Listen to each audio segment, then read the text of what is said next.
We are part of the Fired Up Sports Network of shows. Please check out other Fired Up Sports Network podcasts like the P-Lot Pod, Water Cooler Talk, Bell Smashers, Philly Sports Love and Pain, Drunk on Broad, Beer Battered Sports, and the Fired Up Sports Show, which are available on all major podcasting hosting sites and social media. Also, check out Mark Ramos' Roundup on firedupsports.com, which breaks down the happenings going on with all your favorite local teams.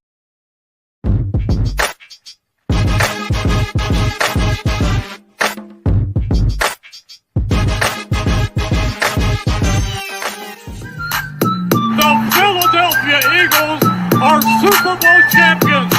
Eagles! Swing of the miss, struck him out. The Philadelphia Phillies are 2008 World Champions of Baseball. Ladies and gentlemen, the Flyers are going to win the Stanley Cup.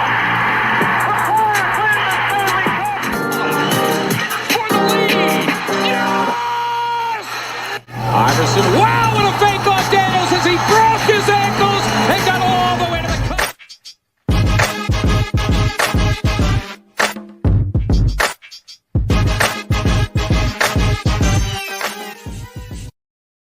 Oh, well, welcome in. It's Drunk on Ice. It's me, Mr. Seaway, and it's Mark. But we're joining you to talk hockey this morning. Mark, it's we got our first glimpse. I gotta sport the new threads this morning. It's Mitchkoff mania. It's the Mad Russian. I know that on the Slack chat between you and me and Mike, and plus shout out to Mike with the new addition to the family. Finally got the boy. So congratulations to him and his family, and they got themselves listen. At this point, Mike, you just go for the starting five, and you just you lace them up with a family squad. Cool to see the pictures. The one picture I saw with the knitted Flyers gear, but it's a good time. I feel like in that Slack conversation, I can't get enough of the Mitchkoff, the highlights, the videos from training camp, from the rookie game. It's just like I'm here for all of it. Yeah, it's exciting. It's really exciting, and there hasn't been this like kind of like, at least in my opinion, I feel like there hasn't been this kind of like palpable energy around it. It kind of feels, at least to me, it feels different this year. Like, not that I'm expecting the Flyers to kind of, make a charge for the cup this year. They're still in that rebuilding phase, but Right. it's really exciting. It's kind of exciting, and like now that we see him in the uniform and actually producing, it's exciting, and I think like, we'll hear Briere and all these guys say like, I think like they want to kind of like tamper the expectations, but I mean, it's really exciting, and I can understand why people are so like, they have the absolute best, they're thinking absolute best case scenario for him in his rookie year. And I think that's okay to do, I think people are just excited, and so I'm looking forward to that. I'm looking forward to seeing him some real games with some veterans, and that should be coming up soon. Yeah, I mean, listen, you saw a little glimpse of it in the rookie, the two games back to back with the Flyers rookies and the Rangers rookies up in Allentown. To see him, you saw a little glimpse of him with the first round pick Jet Luchenko together. You saw them play together on the ice. Anything to glean from that, from what you saw from those games? Yeah, I think all like as we've heard about him for the last year, like Mitch Koff, I think in those games a lot of those qualities were on display.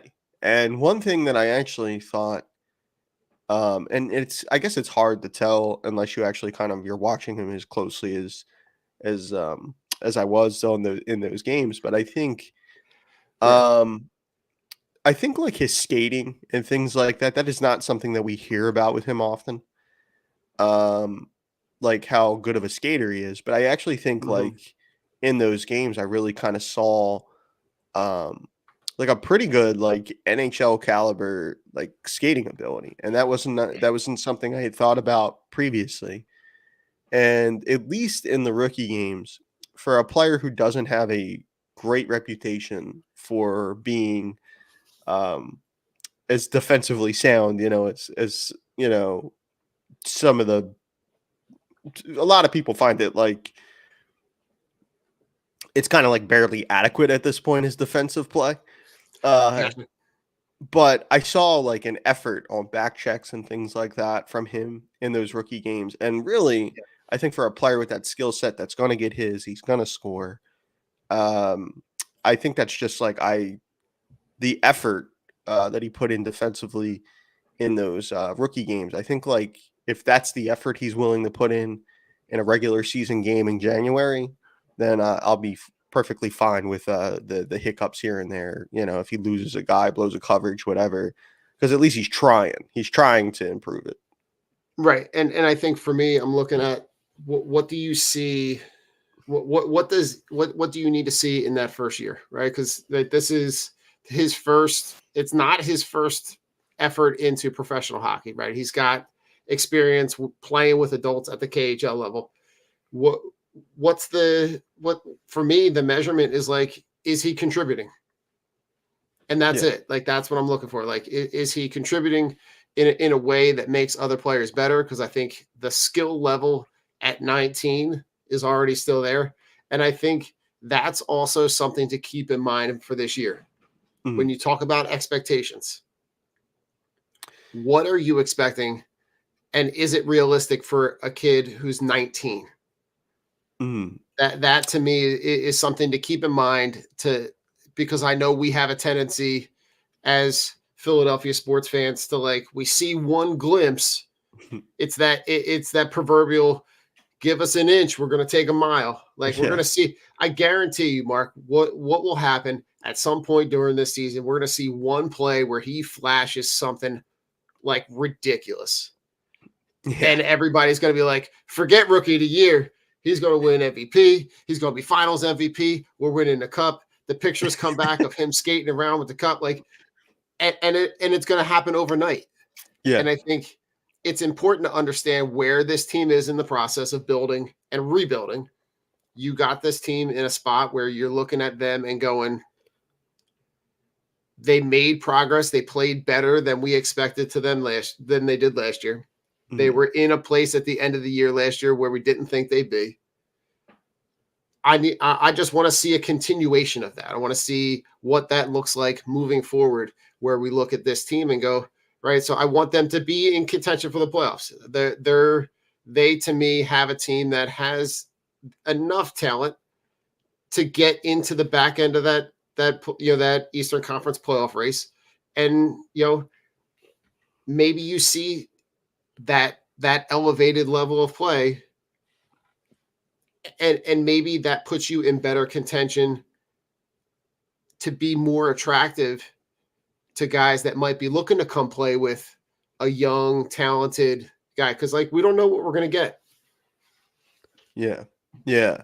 That's a great point. I think yeah, it's like it's difficult because beyond the Mitchkov thing, as exciting as that is, it's like Mhm. there are some things that we have to kind of that are, you know, I don't know. I mean, like there's some question marks with this group, like coming into this year. Like we don't really have a starting goaltender. Like is Sam Erson the guy there? We really haven't seen a lot of Fedotov. We haven't seen enough of Fedotov yet. Right. So it's like that's kind of up in the air there. Um, and I think they're a team that still lacks some center depth. Can Jamie Drysdale still stay healthy? He's coming in the camp. He's saying he's healthy, which is I great was gonna say news. the thing that I heard this year, and I'm sure you probably heard the same thing, right? Is that he's feeling better than he's felt coming into a camp in a really long time. And for him to come in healthy, listen, I'll take it. I'll take it. Yeah. I'll take if he feels good, I'll take it. Yeah. Yeah. And, he's a really big X factor here because I think like ability wise, Jamie Drysdale, I mean, like we've talked about on previous shows about him back when they acquired him and all. Like this is a really like for people who haven't really seen him play, Jamie's really talented. Like he's really gifted. He's gifted with the puck. I don't think you could teach someone to skate like he can skate. That's just like a God-given gifts. And Right. he's just but like a real big obstacle for him has been the health and Yeah. can he stay on the ice? And I if he can, he could be a really, really like dynamic player that you add to the back end there, in addition to guys like Cam York and things like that. But I also think too, and it's like I would be remiss not to mention it, talking about the Flyers, but I also think like their division is better this year. So they may find, we're looking at it in a vacuum where they have Mitch Koff. He's going to be a dynamic player, and we hope, and but we don't know how quickly that's gonna come on for him. There may be a little bit of a learning curve there. But I do think the Metro is better this year, and in greater detail. I mean, like we're going to talk about the Metro division on Water Cooler Talk. I have one in the hopper there. We're trying to get together, and we're going to talk about the Metropolitan division and how the Flyers stack up. But yeah, I think their division is better this year, and it's going to be tough. It's going to be tough. I hope that they're able to replicate what they had done last year, where they're kind of in the mix. I think, like, given all of that, all the things I had mentioned, plus what you had mentioned, Don, I would be happy with that again for another season where they're kind of just in the mix. Maybe they get in, maybe they don't get in, but at least they're in the conversation. I think I'd be happy with that. So, yeah, I mean, I think what you're saying is absolutely on par. Like it's like I don't want to say temper your expectations, but make sure your expectations are realistic. Like make sure that what you're doing in terms of how realistically you are looking at this team, just make sure your expectations align. Because like I'll tell you, I went into the season last year with almost no expectations because I didn't know what we were going to get. And I was pleasantly surprised to see that, they kind of stood pat with the rebuild. They knew what they had in some guys. They knew that some guys that they weren't going to bring back, they moved on from. They still have, like you were talking about, that there's still a lot of fluctuation on this roster. And that's probably on par with a team that is at this stage, right? Yeah. They're not committing big money to big talent because they're not at that stage where they're ready to kind of compete with, the Rangers and the Lightning and the Floridas of the world. But they are going to make teams come in and earn the W's. Yeah. And I think that's what we can glean from all of this is that, like, I don't need you to be the Broad Street Bullies, right? But I also don't need you to try to be something that you're not. And I'm looking at this roster and going, like, I like that there are pieces. There are a lot of pieces that I like. But I think you're right. I think those gaps, those things get filled along the way. Yeah. Yeah. Yeah, they will. And they've set themselves up nicely for next summer, next off season. So if there are opportunities that arise to address some of those kind of glaring roster issues, they'll be able to do that. And hopefully it's justified at that point. Maybe this year they're more competitive than we even thought. And then it becomes easier then to invest the money somewhere else, or at least convince convince a free agent or whoever to come here and come play, because it then it kind of becomes you're looking at a team trying to join a team on the up and up, and Right. so that's the hope. That's the hope. So Yeah, I mean, listen, I think you're looking at a spot where you want to see guys progress, and I think that's a good spot to be in for this team, for this fan base. It's been too long since they've played meaningful games, which is where I think we all got the end of last season. We all got a little thirsty for that orange Kool-Aid. yeah, Just for the simple fact of seeing that building in a playoff mode, right? To go in and just to see the pregame photo op of every chair covered with an orange t-shirt, or the rally towels getting hung out and handed out on the way in the door. This city, and we're about to see it. The Phillies clinch with another Red October, so we're about to see that again. Right? Like you're about to see what this fan base is like in a playoff mode. And I think the sooner that we can get back to that, I think the other thing to think about is the fact that what that does for these players, giving them the opportunities to play those meaningful games in the summer when you're looking at this roster. There's a lot of guys that don't have a ton of playoff experience. And I think the more that you can get that playoff experience, the more that it helps that rebuild. right. Yeah, I'm a big believer in that. I think that definitely, and that's one thing too. Like whether you're critical, not critical, I can kind of fall somewhere in the middle with like someone like John Tortorella as the coach. That is one thing that I think you could give him credit for Right. regarding this group, like kind of building an atmosphere around the dressing room of of belief, like believing that they're a team that can compete every night, and getting the absolute most out of players just as a greater whole, as a team.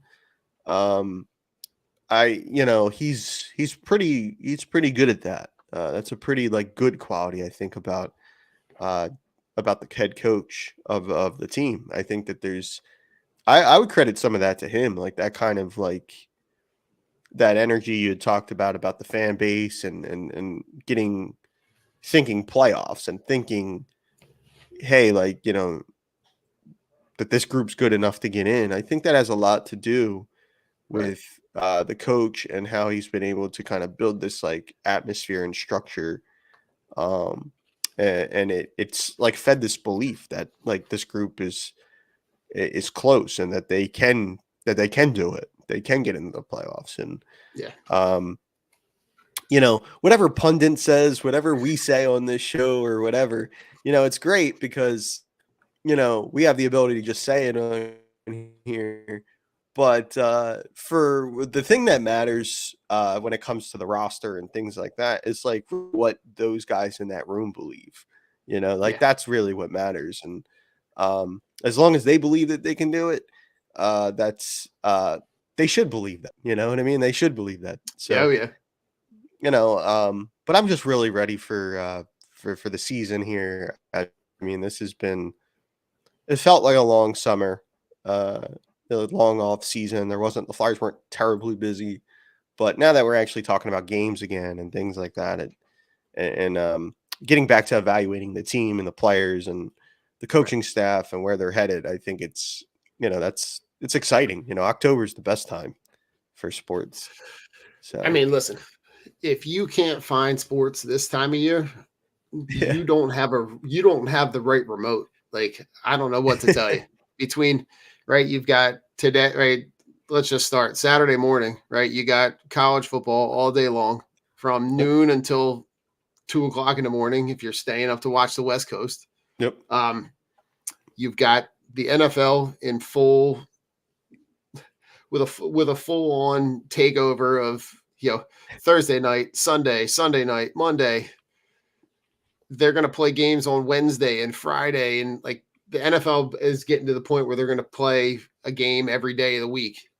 You got we're about in about 15 minutes we're going to start talking about the Sixers. They started camp. They're going to start yeah, their season. You're gonna have the Phillies Red October. Like you got a lot of stuff to consume your time. It's all about managing those moments when there's not something on. Yeah. Um, but it's exciting. It's exciting to see that this team is kind of on the up and up. And I look at like what's besides Mitchkoff, Mhm. right? And what he's going to bring. Is there another storyline, or is that just the only thing that we're going to be talking about? I think I had mentioned earlier, like, I mean, just Jamie Drysdale, I think that's going to be a thing that we kind of talk about, especially if he's healthy, because I think, you know, this is a really gifted kid. And I think as long as he's playing, I think we're going to be like, wow, man, like this is a good player. And if you can make that Cutter Gauthier trade, because I think, for all intents and purposes, um, I think Cutter's going to be a good player in the NHL. I think he's going to score plenty of goals. And but if Jamie could kind of close that gap by, playing up to what we believe his potential is, Yeah, I really have no issue with the trade, yeah, So I think we'll be talking about him. I think, we're going to talk about center depth this year. Sean Couturier, I mean, like the captain of the club, and mm-hmm.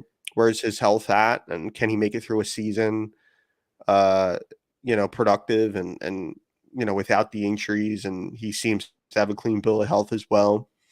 And that's a big thing as well, like just in general.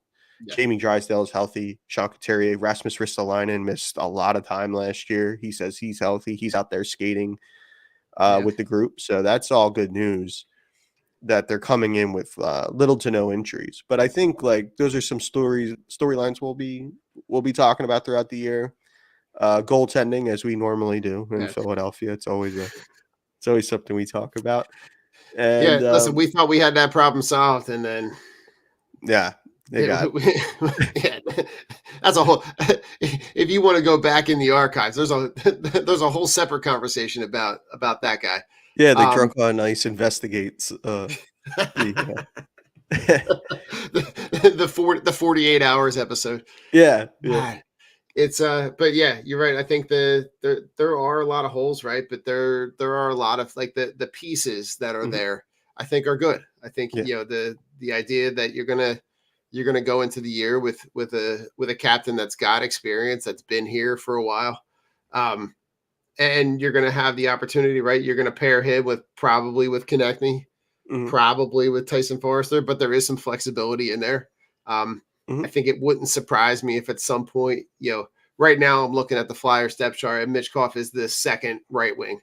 Mhm. Um, it wouldn't surprise me, Tortorella is not a guy who normally puts that stuff in cement. So like I'm looking at there's going to be a lot of flexibility with moving guys up and down the lines to be able to get the right pairing. It wouldn't surprise me if you put Mitchkoff on the right side with Couturier and see what kind of what that combination can bring. Right now, you're going to play not going to play the depth chart. Right, you're looking at Morgan Frost, Owen Tippett, and Mitchkoff for that second line. Yeah. I like what you're getting from Owen Tippett coming out of that trade. Right, the Giroux trade Yep. to be able to get Owen Tippett back. Amongst other assets, but like to be able to get him back and be able to the production that you're getting, you lock him up for a little for a minute, so he's going to be around. Yep. The Jamie Drysdale thing is a wild card, like you were saying before. If he can stay healthy, he can make the justification for that trade a lot easier. Yes. The more that he's out, the more that it says that trade was not worth it. Yeah. Yeah. But you really were in a no-win situation. There was Yeah. nothing you were going to do if he was sitting there refusing to play. Kind of in the same position you're in with the goalie that isn't sure if he's going to be here, wants to be here, doesn't want to be here, wants to play in the NHL, doesn't want to play here, maybe go Yep. to the KHL. So I think for me, when you get an opportunity to move on, and be able to kind of just reset that algorithm of your team and be able to get guys in here that want to be here. He's a guy that has the opportunity to be able to solidify the back end. Yeah. And that's what Yep. you're going to need with the tentative goalie situation. Yeah. Yeah. I think just, another thing too. I mean, you mentioned the Frost Tippett Michkov projected second line. And, that's another thing I think for this club coming into this year is like center depth has been kind of an issue. If Couturier is healthy and Frost is able to play, if he's able to be consistent, I think we all know that like Frost has a lot, he's a talented kid, good playmaker, good vision. Has found himself in the doghouse at times, although John Tortorella has recently said there is no doghouse. I think a lot of us would disagree with that some guys seem to fall into something, fall into some, fall out of favor sometimes with him, and they don't end up seeing 100%. the ice. But I think beyond that, to really be able to shore up that like middle six, where you can get like another centerman in here that has some ability. I mean, they're kind of like guys like Noah Cates, like he was kind of like a de facto center last year. It's a tough position, I think, to put a kid like Catesy in because he's a natural left wing, and I think when he's not on the wing, it kind of takes away some of his best qualities, which is like the forechecking ability and winning pucks along the boards. You're not the first forward in usually when you're the center. So, like, I think sometimes that has been that's kind of quelled some of his best assets, but they also don't really have another like legitimate center to put there. Right. Like I'm looking at the depth chart, right? And beyond Couturier and Morgan Frost, right? You're looking at, Scott Lawton, Brian Pauling, and you're looking at like Anthony Richard, like that. Right. Your center depth gets weak really quick. So that's where I'm talking about, like the line flexibility, right? You also don't want to put your players in a position to be out of place, right? So if they're playing a position that they're not familiar with, that they're not used to, playing, like if you drop a guy like Noah Cates, who is a natural left wing player, in at center, you're going to get some play that might look funky every once in a while. Yeah. And he did a completely adequate job. The numbers were down than they were his rookie year, but I think like, I mean, like the depth there is kind of an issue. Paling has played well since he's gotten here. But I think of him more as like a fourth line center. I think like that's the best usage for him. And Scott Lawton has looked better, I think, on the wing than he has at center. So you got a lot. You have kind of like a glut of guys who can play wing, and so maybe some of the guys that have the best qualities or have kind of center-like qualities you're putting there, but their best position's wing. It's just kind of like it's kind of mixed up in the bottom six. I mean, it's certainly there's NHL caliber players there for sure, but I think like fit and things like that. And another player we haven't really mentioned that I think is poised for a big year is Joel Farabee. This is a really big year for Joel. His name came up a lot in the summertime and trade rumors and things like that. So, we'll see. This is a big year for him. I think he's going to have to be, he's going to have to be productive this year, and kind of minimize some of those swoons he can fall into where he's not scoring and things like that. So that's a big thing too. A big year for Joel.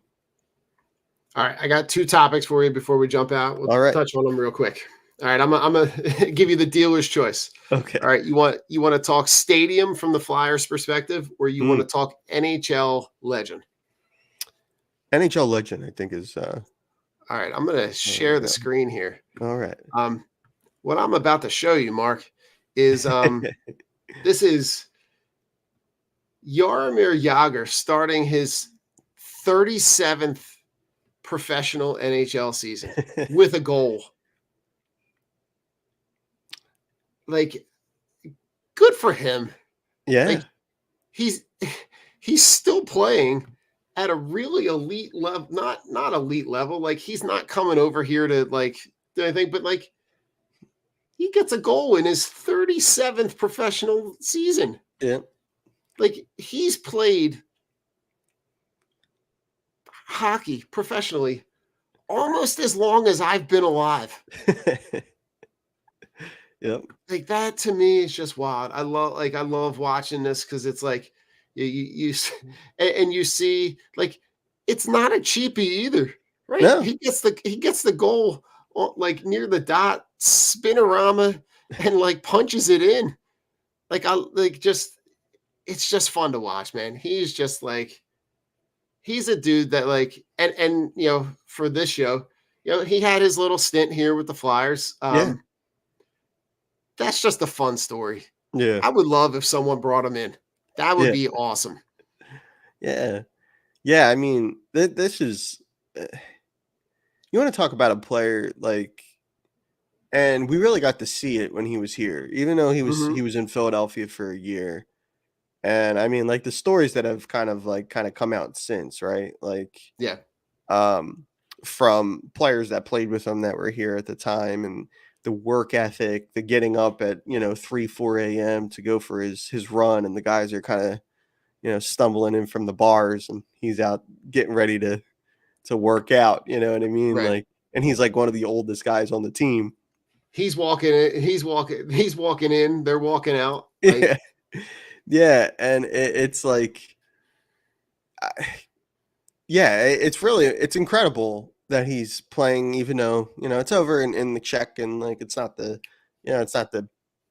most competitive league in the world or anything, but it's also just the fact that he's out there doing it, and still such a he's still such a unit. Like, if you see like that spinorama you just showed there, I mean, he's got a defender draped on him too. It's not like, you know what I mean? right. And Like I said, it's not a cheap goal. no, and it's just it's incredible that he's still playing, and he's kind of the modern day Gordie Howe. Like, just he's gonna keep playing and keep playing, and although I think Playing they're at saying this is it for him, I think at this year. age 52. Yeah, What, that's like, amazing. listen, what I would give to be still playing professionally or to ever play professionally at all. But Yeah, but it's just a fun story, just a cool story for him. it is. All right, Mark, the stadium from the Mhm. Flyers perspective. This is a good segue. The Sixers deal into, the announcement comes out with the mayor. We'll talk about it from the Sixers perspective on the other side of this. From the Flyers perspective, right, they're going to lose a tenant. It'll open up a lot of dates for them to be able to bring in other acts, other venues. I don't like it from the fan perspective, but from the Flyers perspective, what are your thoughts on the new stadium for the Sixers? Yeah, I think, I mean, like, as you said, like, they're losing that tenant, and I mean, the Flyers and the Sixers have been housed together for, I don't know how many years now. I mean, For forever. I mean, yeah, since the Spectrum, forever. since their inception. Yeah, since the Flyers have become a franchise, I mean, they've shared a space with the Sixers, and yeah, I don't know how that's going to affect the stadium. I know that like there's still, I think there's a like a new sponsorship coming for the stadium. Like, they're going to get a new sponsor, so the name's going to change and things like that again. And but yeah, I wonder about that. I wonder about like how they'll fill that space. I guess more concerts and other shows and events. I'm not really sure what. I'm going to propose something because this is a hockey show. You have the opportunity to potentially bring the Phantoms back and Yeah, have that'd them be play, amazing. because when the Phantoms first inception, they played in the Spectrum. Yeah. You also, and we're going to talk hoops on the other side of this, this show, but you also maybe have the potential to make a strong pitch for a WNBA franchise. More opportunities for the other franchises that play in that building, like the Wings. Yeah. You could bring back the Philadelphia Soul. Like, you have the opportunity to maybe fill that with maybe some other franchises that could be a part of this, and that WNBA conversation could also be happening on the Sixers back end too. Right. Right. So yeah, I mean, I think that's excuse me. I think that's actually like a legitimate possibility now, like where Mhm. like you could actually house a WNBA team. There's also, I mean, like there's a professional women's hockey league now. Oh, okay. Maybe there's an opportunity there to. I think that would be incredibly much like I think a WNBA team would be, but I think it Yeah. would be really successful here, especially if you have the opportunity, like the men's franchise has the ability to kind of help in or chip in there. It could Mhm. kind of give you an opportunity to house a another hockey club, and Yeah. where like maybe you're not really kind of turning, I guess, like you don't have that kind of switch over, like the afternoon nighttime Sixers afternoon game, Flyers night game, vice Yeah. versa. um you won't have that, but maybe if um you have it for a women's pro league team, like you could just have the ice out all day and take care of, All day just long. Yep. take care of the rink, and um that could be fun. I mean, Mhm. that would be really interesting. uh I'm sure, I don't know if the women's league is expanding. I think it's about 6 teams, I think, right now. So Okay. but yeah, I mean, I guess those are the possibilities from a sports perspective. A business perspective, I don't know how much uh it's going to affect Wells Fargo Center or Comcast Spectacor. I think they're pretty well off. So, I mean, Yeah. I I'm don't. I sure they're going don't to want to think. fill those spots, but for events, Oh but yeah. Oh, absolutely. I don't know though. Um, I don't know. That's interesting. It's interesting to think about it from the Flyers perspective, because I don't know. I'm trying to think, because they already have concerts and other events there, so maybe they just True. film more. I'm not really sure. Yeah. Who knows? I mean, now you're going to be in competition, so we'll Hmm. see. We'll see what Yeah. happens. I'm curious to see how that plays out. Glad that it didn't end up in New Jersey. Mm. Um, but would have liked to see, if even if they built a separate arena in that same complex. Yeah. There's enough parking lots to go around down Yeah. there that, like, you could have figured it out. Hmm. Um, I don't know, right? You could have gone to Navy Yard. Navy Yard's right nearby. Yep. Um, I would have liked to see them work it out. I don't love the idea of what that does from a fan base perspective, Yeah. because um, the and maybe it's just because I've lived in a world where I'd never had to go into a city proper for a game. Right. Um, but I don't love the idea. I like the idea of being able to get in my car and go home, even if I got to sit in traffic, rather than public transportation late at night. Yeah. Just for me personally, it's just something that, like, it factors into whether or not that I want that to be part of my experience. Yeah. Yeah. For sure. So, For sure. so listen, Mark, anything else on the way out before we kind of switch over? No, I don't think so. I think it's tomorrow. I think for tomorrow, I think the Flyers start preseason games. Pretty sure. So Sunday and Monday, I Ooh, think they play. So I don't know if they're televised or anything like that, but at least maybe one of them will be. I'm not sure. I haven't listen, seen I'm gonna pull anything up about them yet. before we jump out. I gotta pull up the schedule. Here we go. Yeah. All right, today, yeah, you're right. September 22nd at Washington, 3 o'clock. It looks like it could be on NHL TV. Okay. They're going to play the 23rd at Montreal. Doesn't look like that's televised. Okay. And then they play the 26th and 28th The 28th is the game against Boston.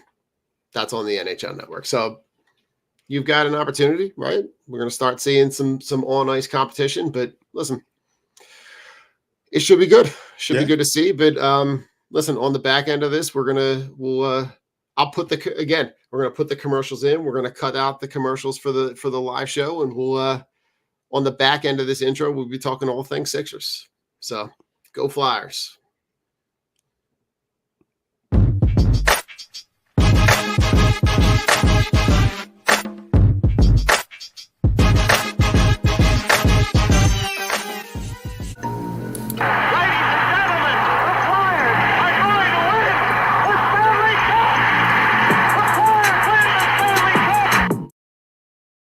We are part of the Fired Up Sports Network of shows. Please check out other Fired Up Sports Network podcasts like the P-Lot Pod, Water Cooler Talk, Bell Smashers, Philly Sports Love and Pain, Drunk on Broad, Beer Battered Sports, and the Fired Up Sports Show, which are available on all major podcasting hosting sites and social media. Also, check out Mark Ramos' Roundup on firedupsports.com, which breaks down the happenings going on with all your favorite local teams.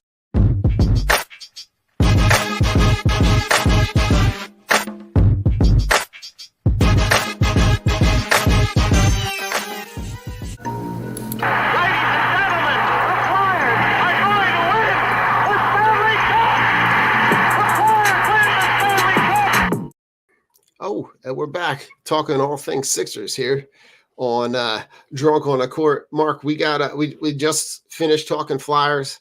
We got a little bit of the wardrobe change. Yeah. And now we're talking all things Sixers. Big news drops yesterday. The Joel Embiid extension. He's here. He's not going anywhere. I think that does a really good job at securing where this franchise, what their direction is and what their intention is. And their intention is to try to put the best team together to be able to compete for the next however many stretches of time, because this is your last opportunity at being able to collect this type of talent for any stretch of time. Yeah. Yeah, it is. And I like it from the perspective that it's a 3-year extension, right? So you're looking at it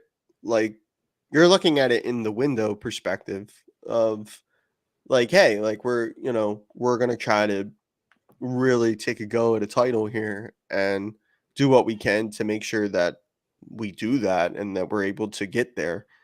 And of course, one of the best ways to do it is to lock up arguably the best big man in the game for more years.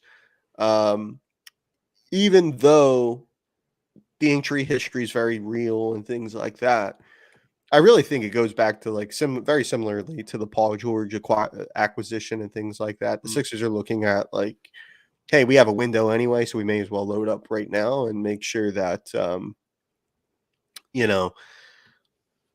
we're in the best position to compete in the next couple years, because that may be the only chance we have. So, I like it. I love the fact that he's here. He'll be here for really, a large chunk of his career, if not the entire career at this point.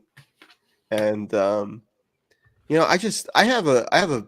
It doesn't really even matter if it's a hometown team or not. I don't know how you feel, Dom, but I love seeing guys play for one franchise. It really is rare. It's rare now. So you don't see it, especially in the NBA. Guys move around so often. So it's really cool to see guys finish up an entire career in one organization. And I hope that's the case with Joel, so that extension makes it more likely of a possibility, I think. Yeah, I think that, when you look at what he's putting out, right? He loves he wants to be here, right? Mm-hmm. He's not saying, right? He's not being contentious and saying because I think that was a lot of the conversation, right? When and how do you move on from this guy to the point where it becomes palatable? And right. I think everybody that looks at this from the team perspective is looking at it and saying, when you break it all down, the best opportunity to win is with Maxey and Embiid and Paul George. Yeah. It's Yeah. it's not with any of those other guys. We knew we were in this limbo with the Tobias Harris contract and all of the things that came with the restrictions that contract provided. And you look at that and go, this is my best opportunity to win. And yeah, they have fallen short in a huge way. Yeah. Right? The fact that they've had Joel Embiid for his entire career and have not advanced past the second round is a travesty. Yeah. The fact that he has not had an opportunity to play in an Eastern Conference Finals or Finals is a real shame. And you had those opportunities early on when you with that Jimmy Butler team with the Kawhi Leonard, triple doink, and they've been the kings of close. Like they've gotten close, but never able to kind of push it over the edge, and with some epic collapses along the way.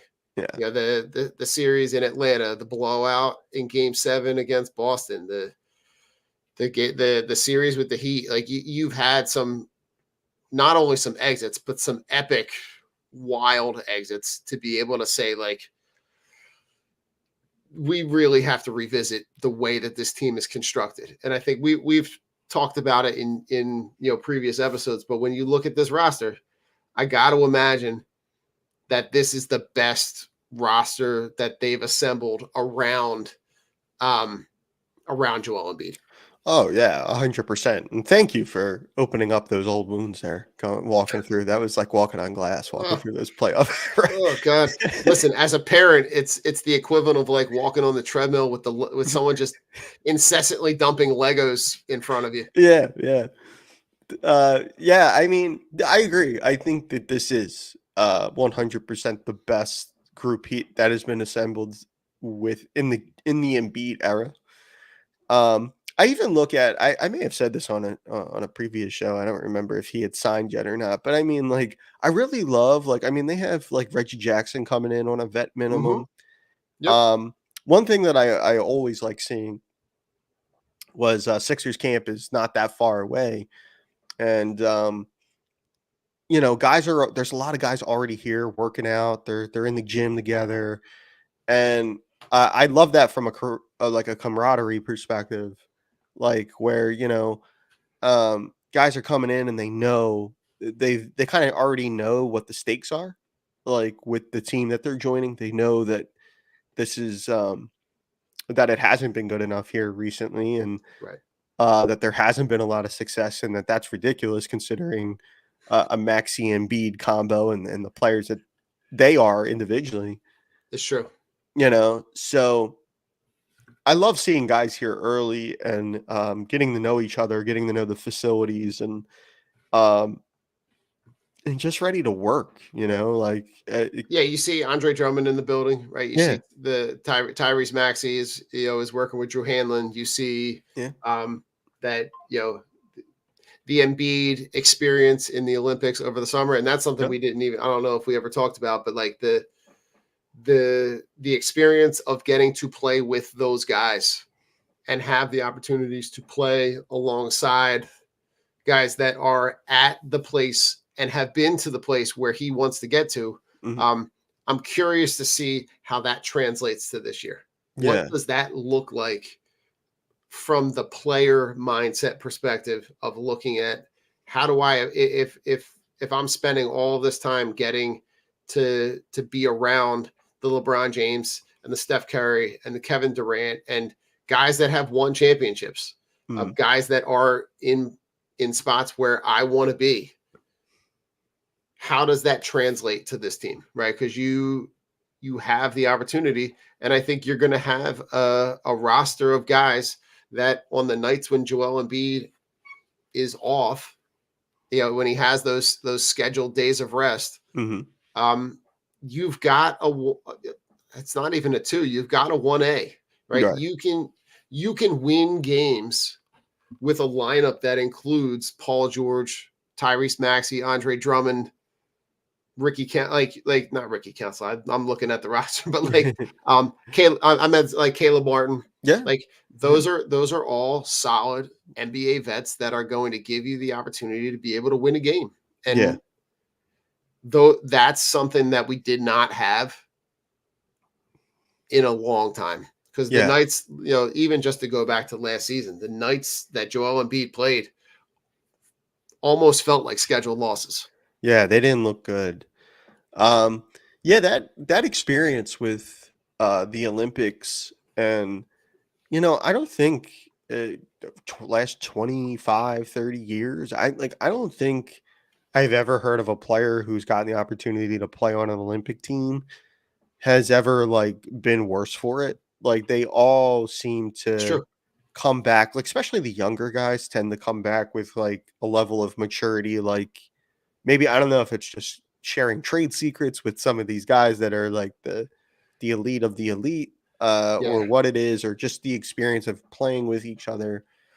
Um, there's that like that those Olympic camps and then the actual Olympics, it tends to like it just tends to like guys come back with like a different mentality. And I don't know exactly. I don't know that we can pinpoint it. I would love to ask somebody like that has played on a team like that. But um, so that'll be interesting with Joel too, like this coming into this year.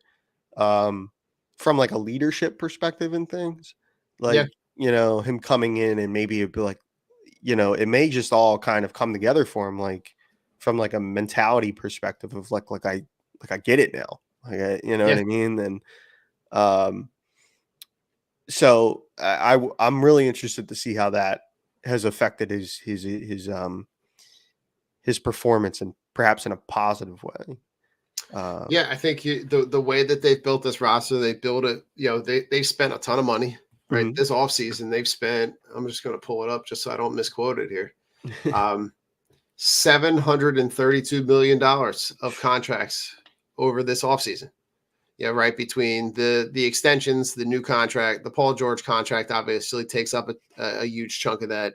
The Maxi extension, the Joel extension. I think for me, I like that we're at a spot where it's all in, Yeah. right? But you're going all in on guys that have been really really productive. Like the Joel Embiid stats are really impressive, right? Mhm. 27.9 points per game, fourth all time, right? 11 rebounds a game, 1.5 blocks a game, most points per minute all time NBA. 7-time All-Star, 5-time All-NBA, 3-time All-Defense, 2-time scoring champ, MVP. Like he's earned that. He's earned the ability to be able to get that extension and and have the opportunity to play one place and Yeah. play one part of his career. And but the roster that you built around him does give you a little bit of opportunity to be flexible, even if you want to add a piece at the trade deadline, Yeah. Yeah. That's even a with all the money that they spent. which is really a nod to Daryl Morey, like Yeah. that job, like to to laying George and to bringing Caleb Martin, who I really think is going to be, I think Caleb's going to be a good player for them this year. I think he's going to I be, think you're going to get the production that you thought you were going to get out of PJ Tucker. yeah, yeah, and there's like that element of like, he's going to add some depth to the wing. They haven't really had that, and Kelly's here still, Kelly Oubre, and like I kind of like the pieces on the wing more than I have in recent years. Like just kind of like they have options there that they Yeah. hadn't had before. But yeah, like it's definitely all in, and it's like it's a really nice piece of business, I think, to That's true. be all in, but still have a little bit of wiggle room where you can add that other guy that can make a difference for you after you see this team together um, on the floor, and then you can kind of reassess and look at like, hey, maybe we could use another piece, or maybe Nick Nurse is able to, come to Maury and say, hey, like we're in a really good spot, but I could really use this. You know what I mean? And Yeah. and Oh yeah. then Daryl will go out there and be able to add it. So like that was really like that's really wise, I think, like to kind of give yourself a little bit of room to kind of Yeah. because there's always guys. There's always guys in the NBA, like someone ends up getting upset during the You're year not wrong. Yeah, you're not and wrong. they want out and they have some falling out with the team they're playing for. And, Yeah, we hear, somebody in this NBA season is gonna get in their feelings. Their feelings are gonna get hurt, yeah, and they're gonna say, "I'm out." yeah, Right? But then at the same time, Mark, I look at it and go, "Do I want that guy? Do I right, want a guy on my roster who's gonna be at some point gonna be like, if I'm not getting my playing time, I'm out." right, So it's like a balance. It's a very like you're gonna need to find a really talented guy on a team that's underperforming yeah, that should be in the playoffs, but's not, but can come in and contribute. It's going to be a unique situation, but I feel like you're going to have the roster flexibility to be able to do that. And I like the length. Like mhm, when I look at the length in the starting five, right? You're going to the between Kelly Oubre and Paul George and Joel Embiid, you're going to go 6'7", 6'8", and then 7 foot. Like yeah, I like that length. I like to be able, and even the guys that are not nearly as big and long, right? The defensive presence that you're going to get from Caleb Martin and the speed and athleticism that you get from Tyrese Maxey, you're going to be in the opportunity to give teams the challenge of who do I guard, yeah, right? yeah, Who do I guard? And yeah, and if you double team one guy, you're going to leave somebody else open. And I think the key for this season is going to be making those guys when those guys get those opportunities to make it hurt. right. Yeah, I mean, like that's another really apt point about how you attack this group now because like Maxey, George, and Embiid all have like really different qualities too. Like, Mhm. not just like the positional differences in size and length and things like that, but Maxey's incredibly like there may not be a quicker player off the dribble than Tyrese in the whole It's true. league. And that's difficult to defend. But then like you think of like the dual threat that Joel is, not just like on the blocks, like in the post, but he can also step out and hit. He has that like range that he likes to hit, and things like that. So he can kind of pull you out the shallow water where you can't breathe as much, and he can It's still true.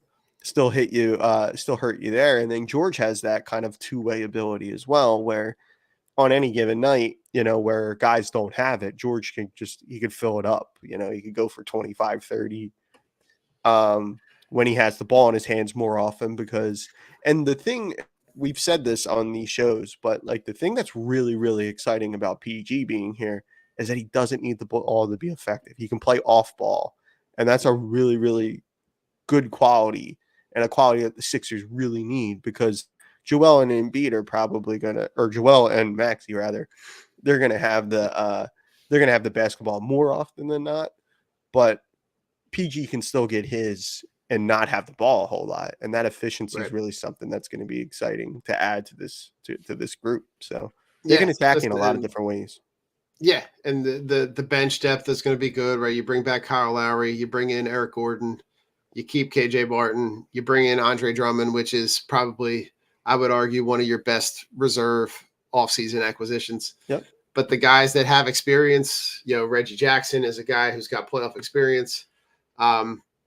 And then the guys that are further down the depth chart, right? The Ricky Councils of the world, the Jared McCain you draft. Those are guys that are young and athletic. And on a team like this, you don't need them to come in and contribute. They can just come in and spell guys. They're the guys that are going to get they're going to be the up 30 down 30 squad, right? Yeah. That's when they're going to get the chunk of their minutes, but you don't need them to come in and contribute because of how you've built your roster with experience on the front end. Yeah. Yeah. And like we've talked about McCain before, but like, you look at some of these younger talented guards that they have. Tyrese is already if not a star in the league, he's on the verge of being one. Mm-hmm. And then you add like guys like Reggie Jackson, who's kind of been there, and he's a vet and he's been around. But then you had like kind of like when you have Kyle Lowry, and he's like a guy who's won before. He knows he's played for the coach plenty.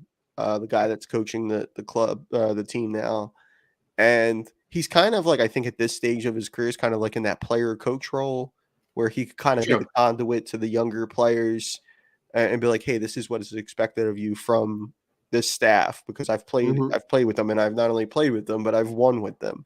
You know what I mean? Like so I think from a roster configuration standpoint, I mean, we said it at the top of the show, but this is the best group. I really genuinely believe that this is the best group they've had and maybe in the Embiid era, which is we have to wait to see them out there on the floor together, and we can definitively say that at that point.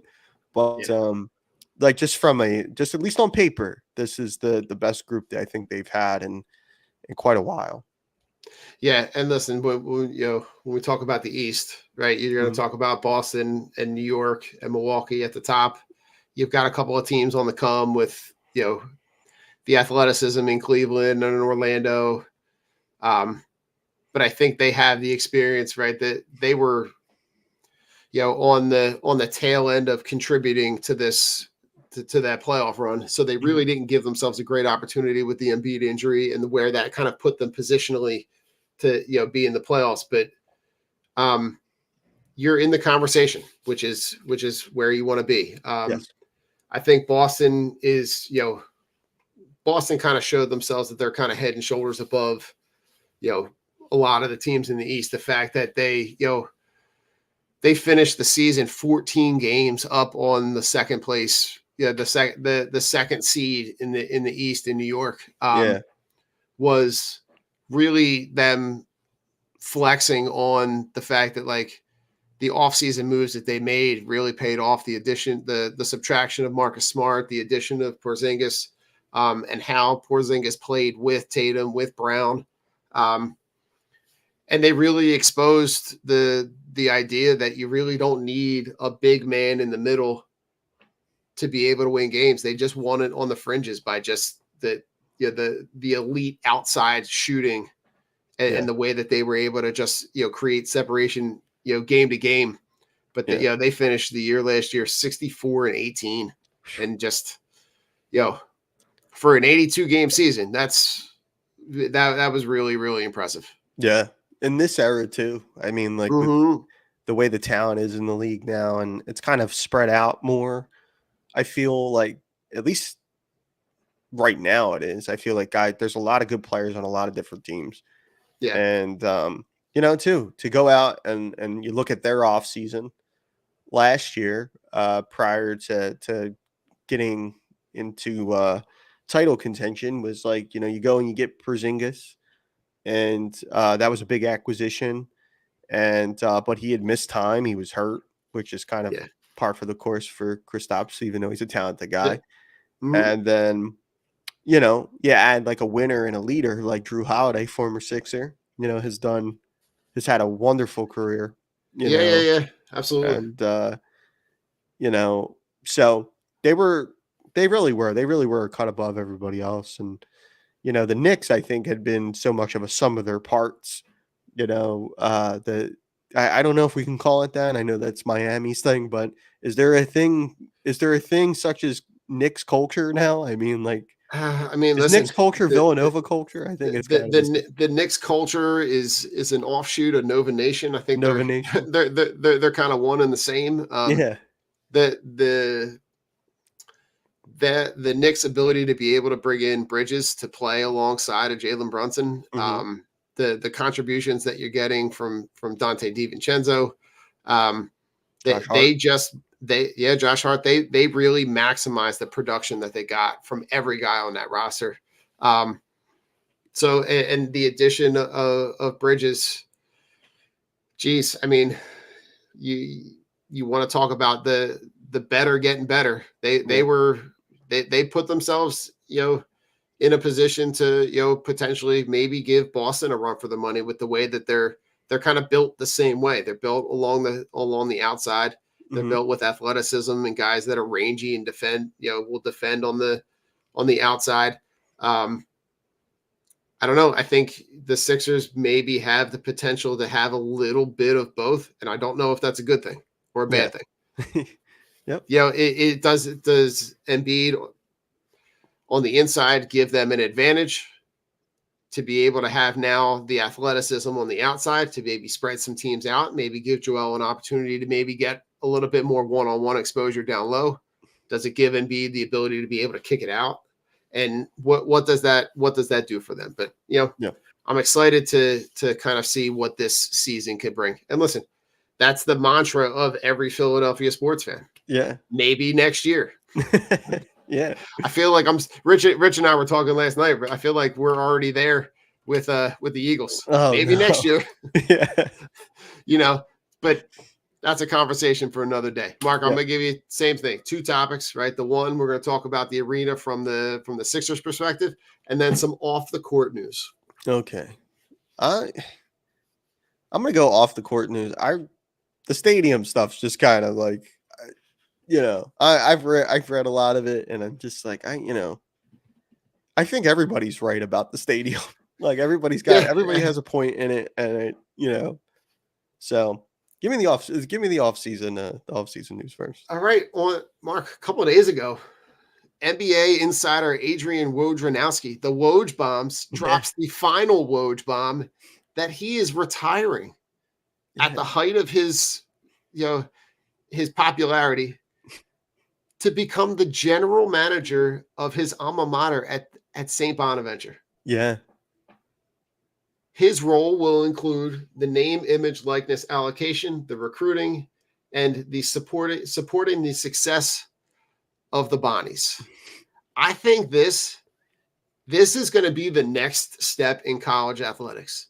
Mm-hmm. The general manager, because of the way that now the rosters can be constructed with the NIL deals, with the transfer portal, having an overseer, a general manager that would normally be, this is putting college sports more along the lines of where it is now with the guys that are getting paid professionally. This is just the minor league system of professional sports. And it's being treated as such because you're seeing this, you see it with major college basketball, you see it with major college football, that they're bringing in these general managers to be able to bring in funding, bring in talent, whether it's through the portal, through high school. You're seeing guys stay longer because the NIL deals that they're getting in college are better than what the salaries are at the professional level. What are your thoughts on Woj becoming the general manager of the Bonnies? Yeah, I saw that, and I mean that was stunning. Caught me off guard, right? Yeah, it was pretty stunning, and with Woj, I think just kind of like being like, I can't imagine this being better, like a better situation for St. Bonaventure than like to bring in somebody, he went there, you know what I mean? And has been such a positive, like net positive on like the basketball community in terms of like what we know about, like just basketball, sports journalism and the job that he's done for ESPN all these years. Yeah. And, I have to imagine that like, if you're the Bonnies, if you're St. Bonaventure, like you got to be looking at that, like what a coup for us. Like, because there's a whole era of kids, like that's where they get their basketball news. Mm-hmm. Like it came from a Woj. And I think like, if he's able to like, kind of like communicate that to potential, recruits and things like that could be from a recruiting perspective, really, really, that could be a really successful model for St. Bonaventure. So, and listen, at this point in college sports, all you really need is the money. Yeah. You need the money. If you got the money, you can buy and build up any kind of program with the Mhm. right funding. Yeah. Is that, all you got to do is go into the portal and offer whoever's in the portal more money than anybody else. And, you look at what Ole Miss did with their football team, and they just basically, went into the portal and tried to overpay for any guy available. Mhm. So these positions are becoming just more and more and more relevant and more Yeah. and more important for the success of college programs. And I think the people at the university want that. So Yeah. good for him. He's at a Yeah. point now where he's probably made enough money that he really doesn't need the money. And Yeah. he's just going to go do something that he loves at a place where he went and a place that's important to him. And I couldn't want anything more than to, let him do. I'm sure he served his time in the late nights, the early wake up calls, the Yeah. early hits, and carrying the weight of knowing what that communication piece looks like. Yeah. It's just, Yeah. So I'm curious to see where it goes, but I'm happy for him. Yeah. As far as the arena from the Sixers perspective, Yes. they get their own arena, they get their own building. Like we talked about during the hockey show, I don't love the location. I don't love it being downtown. I get what they're trying to do. I just don't love where they're doing it. Yeah. Yeah. And I think, like, But it took for the proposal of it going to New Jersey, right on the other side of the Ben Franklin Bridge, Mhm. for the city to make a move. Right. So And you essentially strong arm them into making a deal, because I think no one in the city would have been able to recover if the city lost. I'm put that in air quotes, right? Sure. Lost the team to move to New Jersey. Yeah. It wouldn't be the first team to play outside the city, but Right. it wouldn't have been a good look. Yeah, it wouldn't have been. And I think too, it's just like we know how, we feel about our teams in Philadelphia and the surrounding communities and stuff, and it's really important to people. So like that perception of them, even if it was just right across the bridge there, it's still kind of like, well, they lost the franchise. And um but yeah, I mean, that's kind of like where I'm at with it too, is like, I think about the community there, and how the stadium may affect, or what, kind of alter a community that is going to get in some respect uprooted with the stadium. Then you think about the fact that building it there, and I almost said social media, I meant transportation, like the transportation aspect of it. And I mean, we were talking on the Flyers show about like it from the Flyers perspective. If you ever like left a Phillies game and took public trans, like walked down to the train and all, I mean, it's mob down there. And I can't imagine that in in the city, where it's like already a hub and epicenter of like businesses and, tourists and things like that. How like mob that may be in that respect, where there's Yeah. also like a professional basketball game going on in a building there, and then 18 to 19,000 people just Right. You can't put 20,000 people on public transit. Like, right, put some, but those are like, even if you put half, right, right, 1,000 people on a train, right? You're going to need a lot of trains. Well, right, right. And two, if you got 10,000 people, maybe you say there's 5,000 cars. right. That's it. It's a lot to put in a little area where you don't have. There's going to have to be a lot of public infrastructure built in to be able to accommodate all of this. Yeah, and I didn't even think about that until you said that, about like parking and things like that. If you were to drive, like, if you were to drive to the stadium, like, I mean, it's already like you'll get gouged trying to park city, like, in a parking lot in the city.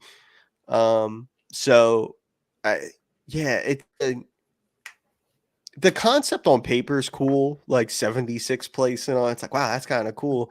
And then it was like, then like the big obstacle, of course, is like, well, how are they going to do it? Because like, it's just so, and it's not like other cities haven't done this type of thing. Other places have stadiums in the city as well. But Right. I don't know, man.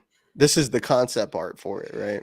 Yeah, this is the concept art. You're looking at what is the gallery, the old gallery area in city, the area that's in and around Chinatown. For me, there are a lot of other extenuating circumstances that just for me just say like we could have found a different spot. Yeah. Yeah. Or is it worth it? I mean, is it worth the trouble? And for the Sixers and for their ownership, I mean, they don't want to pay, like they don't want to have to pay a rent. I don't begrudge the Sixers for wanting their own building. Yeah. What I just don't love the location. That's just me. Yeah. Yep. I mean, but on that note, Mark, anything else Sixers related you want to talk about before we jump out? No, I don't. When does camp start? I'm not sure. I know. It's a good question. Mention camp. I think we should mention that because games will be to follow. I'm sure not that long after that. Oh yeah. So well, let's look. I'm looking at I'm just going to pull up the NBA schedule and look. All right, so preseason games start.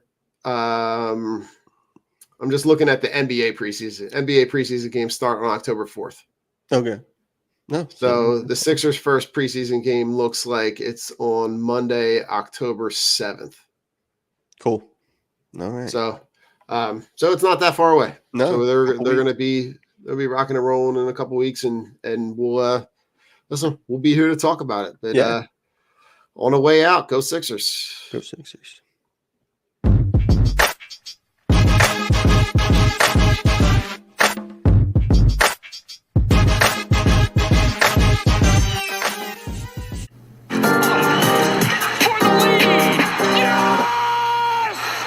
Iverson, wow!